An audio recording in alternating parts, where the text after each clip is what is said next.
کچھ اور پھر کویسچنز تھے وہ بھی لے لیتے ہیں۔ ایک یہ کویسچن کیا تھا کہ کیا کوئی نابالغ بچہ اگر مالدار ہو تو اس پہ قربانی واجب ہوگی؟ تو نہیں ہوگی، میں نے آپ کو پہلے بتایا نابالغ بچہ کتنا ہی مالدار کیوں نہ ہو اس پہ قربانی واجب نہیں ہوتی۔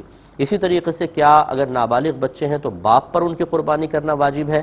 تو نہیں، قربانی باپ پہ کرنا واجب نہیں۔ ہاں جیسے صدقہ فطر وغیرہ ہوتا ہے یہ تو باپ دے گا، لیکن قربانی باپ پر نابالغ بچوں کی طرف سے کرنا واجب نہیں ہوتی۔ ایک کویسچن کیا تھا کہ گھوڑا کھانے کی کیا شرعی حیثیت ہے، کیا ہم گھوڑا کھا سکتے ہیں؟ دیکھیں مسئلہ یہ ہے کہ گھوڑا باقاعدہ نبی کریم صلی اللہ علیہ وسلم سے کھانا ثابت ہے، آپ نے تناول فرمایا، بخاری کی روایات مستند روایات موجود ہیں۔ ہمارے امام اعظم ابو حنیفہ رضی اللہ تعالی عنہ نے اپنے دور میں جب یہ ملاحظہ فرمایا کہ گھوڑا آلہ جہاد ہے، اگر لوگ اس کو باقاعدہ عام جیسے بھیڑ بکریوں کی طرح کھانا شروع کر دیں گے تو اس کی قلت پیدا ہوگی، اور پھر جب کوئی جنگیں وغیرہ ہوں گی تو پھر مسلمانوں کو شدید نقصان ہوگا۔ ان علتوں کی بنا پر آپ نے اپنے دور میں گھوڑا کھانے کو منع فرمایا، اور آج کے دور میں اگر دیکھا جائے تو وہ علت موجود نہیں ہے۔ اب گھوڑوں پہ کہاں جنگیں ہوتی ہیں، اب تو مطلب ایک انداز ہی بدل گئے ہیں، لہٰذا آج کے دور میں اگر کوئی خالص گھوڑا ہے، خالص گھوڑا میں اس لیے کہہ رہا ہوں کہ بعض اوقات مختلف جانوروں کے ملاپ سے بھی جانور جیسے خچر پیدا ہوتا ہے آپ سمجھتے ہیں، تو اس طرح اگر نہ ہو، خالص گھوڑا ہو، مطلب گھوڑا گھوڑی کے ملاپ سے یہ پیدا ہوا ہو، تو بالکل اس کا گوشت طیب اور حلال ہے، اسے کھا سکتے ہیں، اگرچہ ہمارے ہاں عرف نہیں ہے، لیکن یہ عرف نہ ہونا، ہمارے ہاں باقاعدہ گھوڑے کا گوشت نہ کھانا کسی چیز کو ناجائز نہیں کر دے گا۔ ایک بھائی نے کویسچن کیا تھا کہ مختلف جانوروں کے کھانے پینے کے سلسلے میں کوئی ایسا ضابطہ بیان کر دیں کہ ہمارے لیے آسانی ہو جائے، تو میں اس سوال کو میں نے لے لیا کہ سمندر کے جانوروں میں یاد رکھیں مچھلی کھانا بالکل حلال ہے، باقی احناف کے نزدیک کوئی بھی سمندری سی فوڈ آپ نہیں کھا سکتے۔ جھینگے میں اختلاف ہے، بعض فقہا نے اس کو مچھلی کی قسم میں قرار دیا ہے، بعض اس کو کیڑا مانتے ہیں، جو مچھلی کی قسم میں سے مانتے ہیں وہ کہتے ہیں اس کا کھانا حلال ہے، جو اس کو کیڑا مانتے ہیں وہ کہتے ہیں مچھلی حلال تھی، مچھلی کے علاوہ سب منع ہے تو یہ بھی منع ہوگا۔ یہ چونکہ مختلف ہی ہو گیا، اس لیے کوئی کھائے تو ہم اس کو گناہگار قرار نہیں دیں گے، اگرچہ احتیاط اس میں کہ جھینگا نہ کھائیں، مچھلی کھانا جائز ہے۔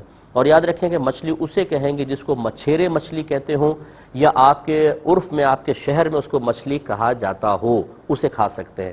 اصل بعض بڑے بھولے پن سے پوچھتے ہیں صاحب شارک کھانا جائز ہے، ویل کھانا جائز ہے؟ بھائی کیوں آپ کے ذہن میں ناجائز آیا؟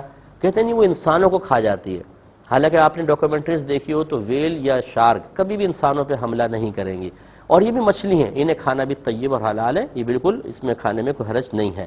دوسرا کیڑے مکوڑوں کے اندر یاد رکھیں جو حشرات الارض ہے یہ سب کے سب منع ہے سوائے دو کے۔ ایک ٹڈی کھانا جائز ہے، ٹڈی یہ ٹڈا ہوتا ہے جو یہ ٹڈی دل جس کو کہتے ہیں، فصلوں پہ حملہ کرتے ہیں، بڑی سی آنکھیں ہوتی ہیں اور اس کے پیر یوں اس طرح کر کے نکلے ہوئے ہوتے ہیں، اس کا سر اڑا دیں اور ٹانگیں وغیرہ کاٹ کر پرورہ ہٹا کر اس کو بہت سارا جمع کر کے آپ آئل ڈال کے توے کے اوپر اور اس کو بھون کر کھائیں، بڑا مزہ آئے گا۔ تو یہ اچھے ہیں، اس میں کوئی حرج نہیں، اس میں پروٹین بہت زیادہ ہوتا ہے۔ اور دوسرا گو، یہ مطلب بڑی سی چھپکلی جو ہوتی ہے گو، یہ کھانا بھی ثابت ہے، اگرچہ میرے آقا صلی اللہ علیہ وسلم نے اس کو تناول کرنا ناپسند فرمایا، لیکن بعض قبائل والے کھاتے تھے تو آپ نے ان کو منع بھی نہیں کیا، تو یہ کھا سکتے ہیں۔ باقی تمام مطلب منع ہے اس میں، جو حشرات الارض ہوتے ہیں، سانپ، بچھو، کیکڑے، سب کے سب منع ہے۔ اور درندے سب کے سب منع ہوتے ہیں۔ درندہ اسے کہتے ہیں جس کے کیل ہوتے ہیں، یہ کیلے بڑے سے ہوتے ہیں اور وہ پنجوں سے شکار کر کے گوشت کھاتے ہیں، یہ سب کے سب منع ہے۔ اس میں کتا، بلی، شیر، چیتا، یہ سب کے سب یہ منع ہوتے ہیں۔ اور غیر درندے جو ہوتے ہیں اس میں حکم شرع یہ ہوتا ہے کہ جو مطلب جتنے بھی غیر درندے ہیں وہ سب کے سب حلال ہیں، جیسے زرافہ ہے، زیبرا ہے، اس طرح گھوڑے کی میں نے مثال دی، لیکن میرے آقا صلی اللہ علیہ وسلم نے حمار اہلی کو منع فرمایا، یعنی گھریلو گدھے کو کھانا سرکار نے منع کر دیا، لہٰذا گدھے کا گوشت کھانا یہ حرام ہے، اور خدا نخواستہ اگر کوئی یہ کھلاتے جیسے کھال وغیرہ کے چکر میں آج کل تو یہ حرام کھلا رہے ہیں۔ گھریلو گدھا منع ہوگا، باقی تمام جانور جائز ہیں۔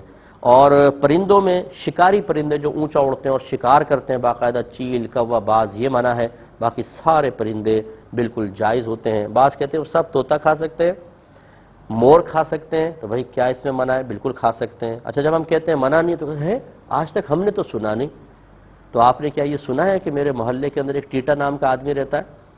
اگر نہیں سنا تو اس کا مطلب اس کا وجود ہی نہیں ہے، تو یہ مطلب نہیں ہوتا کہ اگر آپ نے کوئی مسئلہ نہیں سنا تو وہ ہے ہی نہیں، تو لہٰذا طوطا بھی کھا سکتے ہیں، اور مور بھی کھا سکتے ہیں۔ اللہ تعالی ہمیں سمجھنے کی توفیق عطا فرمائے۔